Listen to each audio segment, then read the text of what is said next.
perpetuate in any manner adherence and obedience to the United States Constitution, the Southern Poverty Law Center will claim that you are a hate group, that you're racist, and that you want to kill federal agents, and that you want a violent insurrection here in America. And they finally said it about me one too many times, and I said, now I'm going to sue you. And I was in consultation with Mark Potok all last summer about all of this, and he finally agreed that they would write a retraction in their stupid magazine, the Intel Report. And the retraction was so lame and idiotic that I decided to sue them. So, yeah, they're so dishonest, and they have so much money, and Mark Potok is such a backstabbing little weasel that they just make their whole organization that way. And do you know how many employees? Guess how many employees Southern Poverty Law Center has? How many?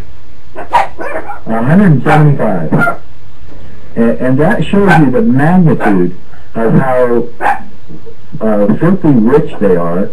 And they get a lot of their money from donations, but they also get it from a lot of contracts that they have with the federal government. And the federal government hires the SPOC to train their agents in hate groups. So you can see this vicious cycle.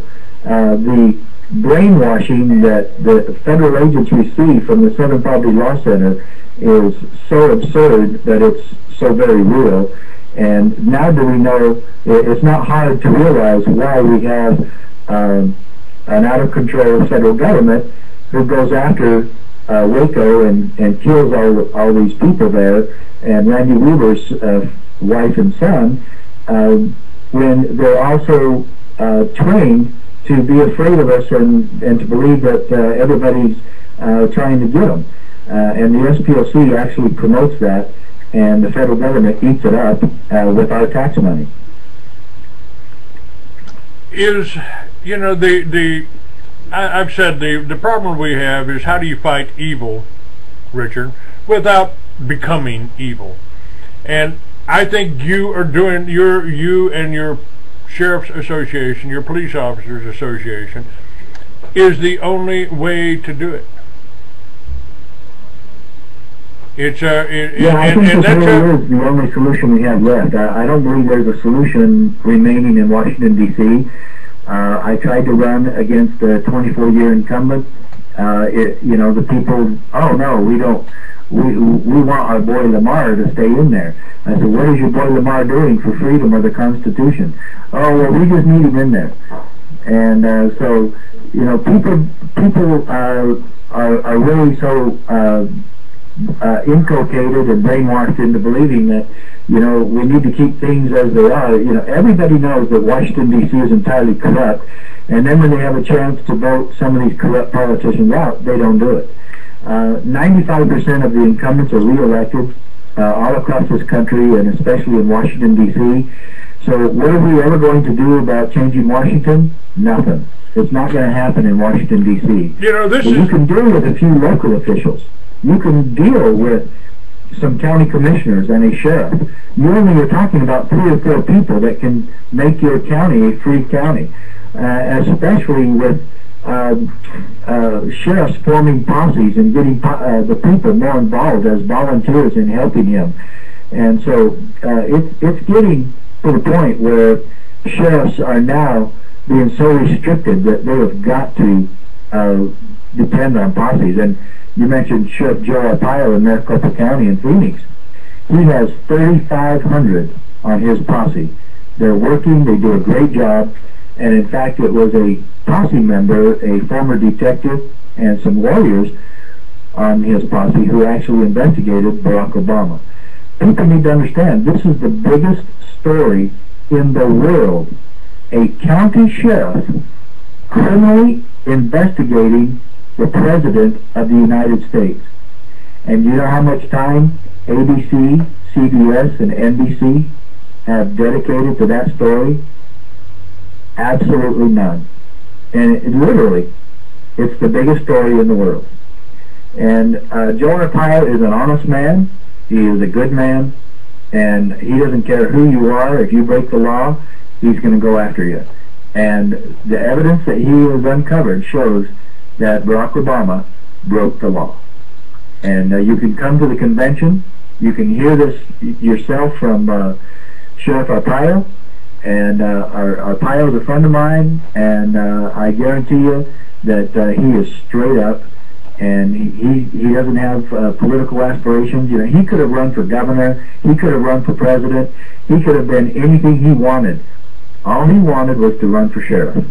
He's been handed all sorts of different positions on a silver platter. They've done the same thing. He had the highest approval rating of any public official in Arizona history at one point. He could have walked into the governor's office doing handsprings. But no, he just wanted to be sheriff. It was the most important job in America. It was the most important job in Arizona. And he has done his job with fidelity. And he and I don't agree on all the issues, and that's just the way it is. But when it comes down to the key issues of the power of the sheriff, Sheriff Arpaio has been number one. He has done a wonderful job. At one time, I had a pair of pink shorts on the wall of my office there in Bingham, signed by Joe Arpaio. It hung right. Yeah, we're actually going to have some of those for auction at the convention. Cool. I'm sorry I lost mine. Pairs of his pink underwear. I had that hanging right below a autographed T-shirt from Sonny Barger too. You know, so. Yeah. The one thing that Joe has done that's been very exemplary is that he has literally shown that the sheriff is the ultimate authority in the county. And that's what we want all the sheriffs in this country to do. That's really the emphasis of our convention. We are showing that the sheriff is the chief law enforcement officer, that he does have the authority to stand up against state and federal agencies, and that that's exactly what he's supposed to be doing.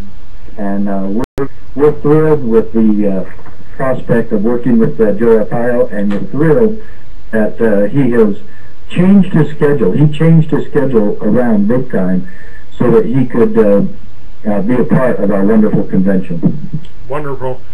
I wish who can come to the convention? Well, everybody. We especially want the Tea Party groups, gun rights groups, any freedom groups, Campaign for Liberty groups, and any individual citizen who wants to be there and participate in this historic occasion where we celebrate the anniversary of our Constitution, and we devise together a plan to take back America county by county in a peaceful, effective solution. And we know this is working, and we're seeing it from sheriffs all over the country.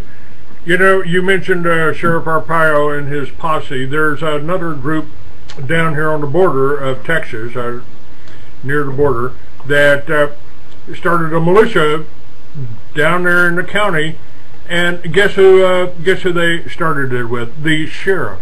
I mean, this, what do you call it, militia? What do you call it, posse? It's the American people taking responsibility for backing up their elected officials,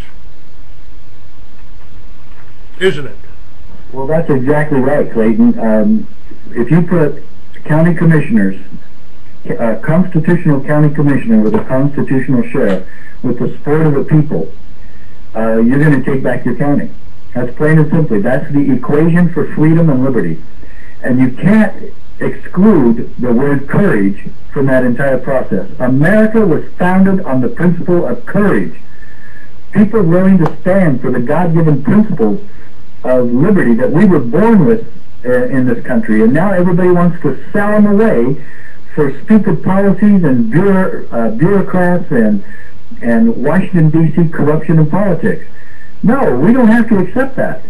And if you come to our convention, you'll see that we have this solution, that it's working, that it's real, and that this is something that everybody in America should be jumping all over. This is the solution, folks. I know we're always talking about all the horrible things going on, and yes, we need to know what's going on. But this is the solution. This is the call to action. And we are going to solve the problems county by county, sheriff by sheriff, and state by state. Now, it keeps, I've always referred to myself as the canary in the coal mine, because I'm so outspoken, because I'm so upfront about it, and on the radio, they'll attack me first. But if they're attacking me, they're going to come after you next, whoever you are out there. And that's starting to happen, Richard. I mean, when the government wants to come in and inspect the tomatoes you're growing in your backyard, there's something wrong with that. And they really are going after the American people now. Now, what about all those rounds of bullets that they're giving the Forest Service? What are they expecting? What is the purpose behind that? I mean, is our government and our president, who is obviously a criminal, running on false ID, false Social Security cards that he's never had, and not even eligible to run for president, but he wasn't vetted by the Democrat or Republican Party. Now, I've got a real problem with that.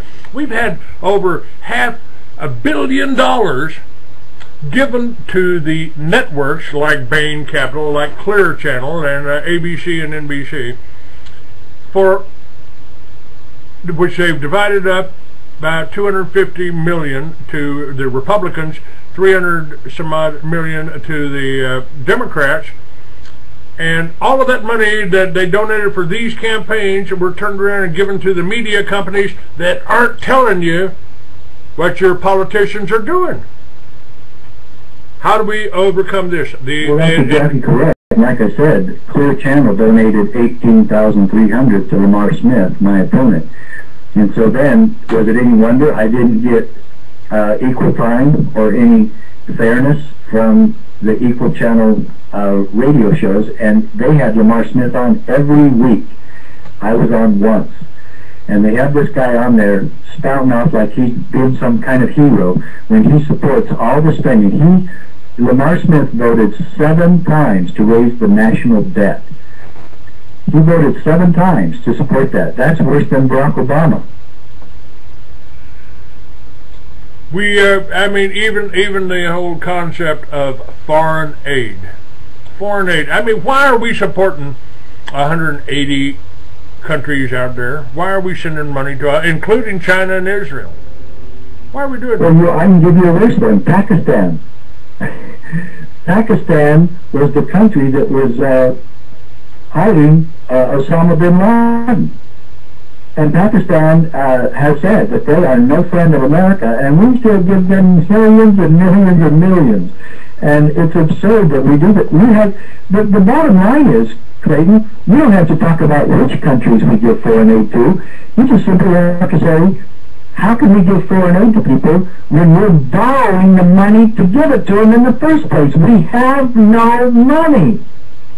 We have financed, the American people have financed a whole new world order. To Jordan, to Israel, and to Pakistan, we give foreign aid to enemies. We give foreign aid to enemies.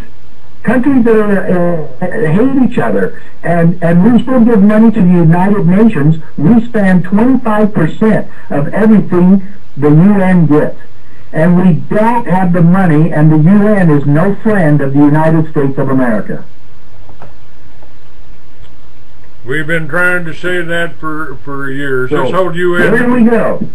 We gotta concentrate on local officials and the solutions within our own backyard. Thomas Jefferson said that the sheriff is the top executive in the county, and we've got to have sheriffs that know and understand that, and that is what we are doing. I really appreciate your work. How can what's the direction to go in? Now, I've just come into a new county here, a new state, and but I've already met the police chief. I've already met the judges here. I've already, met a lot of the business owners and some of the churches. Yeah, our churches have kind of failed us too, haven't they? I mean, when they're signed up for a 501c3, they can't even tell you They can't even recommend somebody to vote for, can they? Well, the churches have succumbed to the pressure of the federal government to fall in line, and in complete violation of the First Amendment. The federal government can make no rules or policies or laws respecting an establishment of religion. They cannot regulate religion, yet they are, and the IRS is the biggest culprit of that, requiring the 501c3. Do you realize that our religious process in America is this: you cannot preach what you want, and if you do, we'll cancel your 501c3 exemption. Why do we even have a 501c3 in the first place? The preachers can preach whatever they want. In fact, when Patrick Henry gave his famous "Give me liberty or give me death" speech, he had just witnessed a preacher being flogged to death because he wouldn't preach correctly. And he was preaching against the laws and rules of the British Crown of King George III. So he was flogged to death. And that's actually what motivated Patrick Henry to go in the North Church and give that famous speech. And now we accept the 501c3 as a matter of routine in this country, and it's wrong and it's unconstitutional, and no church should be doing it. I agree with that. We've got so many problems, and again, where do we solve the problems? You want to solve them by going to Washington, D.C. and voting for another Democrat or Republican? I mean, how ridiculous can you get? It's absolutely absurd. And so we're right back in the same old situation. We've gone full circle. We're right back to where we started from when the Founding Fathers decided that they had to fight for their freedom. I don't believe it's come to that. We don't have to fight. This is not about a violent insurrection. This is about taking back our counties and taking back our freedom in our own neighborhoods. We can make the federal government irrelevant, but we have to have local officials that have the courage to do it. And that is what our convention is about. Again, let me tell all your spies from the SPOC, this is a peaceful process, and none of you are welcome to our convention. If you're from the SPOC and you come there and you want to spy on us or whatever else, you're breaking the law, because you are not welcome. You will be trespassing. This is a private deal. We are inviting American citizens, we are inviting local officials, and we are not inviting the SPOC. We can invite whoever we want. SPOC, you are not welcome. You're a bunch of liars. You're anti-American. You're anti-Constitution. You're anti-freedom. You're anti-founding fathers. You're anti-God, and so just stay out. Now, you experienced, I came to introduce you, I came to see you in New Mexico, over in Catron County, right. And you had experienced the same kind of demonization. Oh, Clay Douglas is supporting you. Well, he's anti-Semitic. You know, Richard, I just want to address that for a moment, because the Constitution of the United States that you took an oath to uphold, and I did too, covers that. You can bang your head against that Wailing Wall if you want. You can stick your nose in the sand and your ass up in the air and pray to Mack 2 or 3 times a day.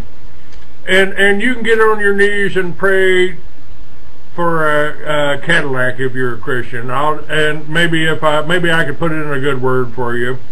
You know, I could keep the dogs off of the Muslims, and maybe God won't drop that Cadillac on top of you, you know, if I put it in a good word for you. But they use this anti-Semite, and what they're doing, your elitist, your bankers. I said this whole anti-Semitic is a verbal, you know, like that's not a hunting rifle, that's an assault weapon. They are trying they are hiding behind the Jewish people, and they will sacrifice the Jewish people as quickly as they'll sacrifice the American people. Well, that's true. And you know, the propaganda war, we're losing badly. There is so much propaganda going on in this country, and we saw it. And I didn't watch the RNC or the DNC, but I did watch some of the coverage afterwards on Fox News. I watched some of that. But they know how to play the game of propaganda. You just keep saying the word, one of the two words over and over, and racism is used a lot. And Barack Obama knows how to play the race card very easily, and he really has a scheme going as to how to make the American people side with him. And you know, he should be embarrassed, but these people have no shame, and they can't be embarrassed. And so, you know, look at the propaganda that went after Todd Aiken, the candidate for senator in Missouri, after he made a mistake, and he admitted it was a mistake, and he admitted that he was wrong. I talked to him in person, and this guy is a good man. But the press and the Republican Party threw him under the bus, and we can't get anybody to talk about the horrible things that Barack Obama has done. But if Todd Aiken talks about rape in a different way, then they absolutely crucify the man and say that he should never be in public service ever again in his life. And so now that he's standing firm, now people are starting to apologize and say, well, maybe you're a pretty good candidate, you know. So, but you can see the power of the press when they ignore the horrible things that Barack Obama does, but they go after somebody like Congressman Todd Aiken. You know, this is really what we're fighting all across America, and the propaganda war, we are definitely losing. They've done the same thing to Jim Traficant, and he just spoke at a rally over there in the East Coast. And it kind of makes you wonder about the Illinois governor that got taken out. Oh, Blankovich. Blankovich, yes, sir. And yeah, I was kind of on his side because it was a bunch of corrupt agencies going after somebody they said was corrupt. You know, oh boy, that's the pot calling the pan black. You know, I tell you, these guys are absolutely astonishing. You know, if they want to go after traitors and treason, why don't you start in Washington, D.C.? You know, you would be investigating that for the next century. You know, the poor FBI would not be able to keep up with all of the complaints of corruption. I mean, why don't we just go by and start criminal investigations against every politician in Washington who doesn't follow the Constitution, who doesn't keep the oath of office? I mean, you start with Nancy Pelosi, who says it's okay to pass laws we don't read. That is against the law. That is absolutely against the law. And no law should be 2,000 pages long. No law should be over 20 pages long. And so, but they know how to go after us, just like the IRS code is longer than the Bible. Well, and so they know that the ambiguity of laws are exactly what they want to go after us. So.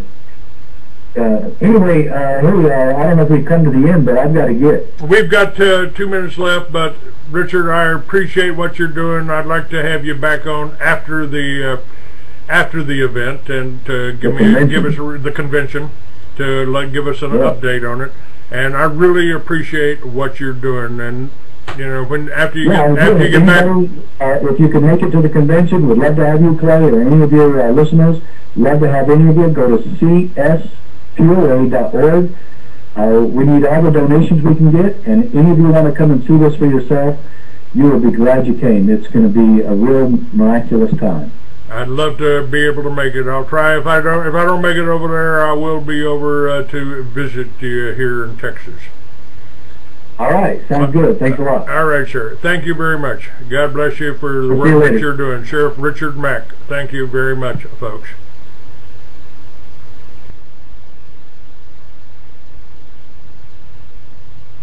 All right. All right. Pretty good here. We got a few more minutes on this. And let me tell you, folks, if you want to make a change, we've got a lot of people that are looking at these houses, and we've got salvage fair here. If you got solar, if you got something that you can make and you can sell and it's made in America, we'd love to talk to you. We'd like to talk to you all. And go to freeamerican.com. My phone numbers are there. The story on the tiny Texas houses are there. It's all right there. freeamerican.com, tinytexashouses.com.